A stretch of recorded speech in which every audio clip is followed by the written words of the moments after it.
It might be discussed, but it wouldn't be really taken into account for policy.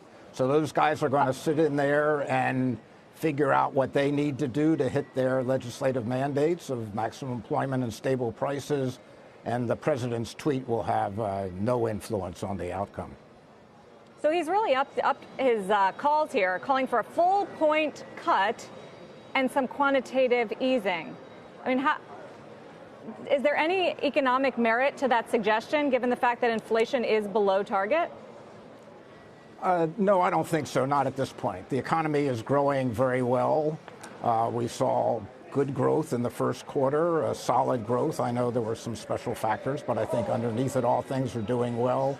Some of the global concerns that we have in Europe and China and other places, those economies seem to have stabilized, maybe even picked up a little bit in Europe.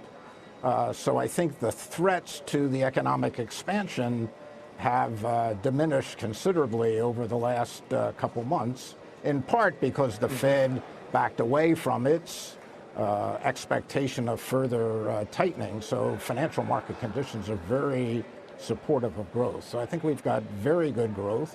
Yes, inflation is low and lower than the Fed wants it to be. So I think they'll have to watch that carefully, and in particular, watching inflation expectations carefully. But I think as long as the economy is growing at this good, solid pace, really faster than potential, then I think they can afford, they're in a good place right now. Interest rates are pretty low. In real terms, they're barely positive. And they're in a wait-and-see mode, see how this works out, and I think that's exactly where they belong. Don, in general, though, do you give the president any credit for his commentary on the Fed's direction over the last, say, 6 months? I mean, I don't think he really wants to see QE. I don't think he really wants a full percentage point cut. It's all part of his sort of negotiation, if you will, or exaggeration, if you will. But going back 6 months, was he sort of right that perhaps they tightened a little too quickly and now they pull back and inflation does remain pretty soft, as you've said yourself?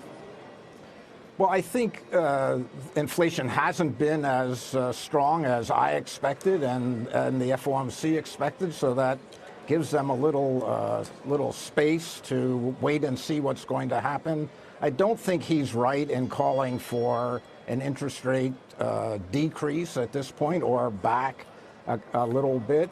So I think the Fed has figured out where they need to be. They've gotten to the right place, and that's a good place for them to be. So I think the president, perhaps, the president was speaking more about, I think, his desire for strong growth going into his reelection than he was speaking out of a real economic analytic framework that could translate over into the Fed.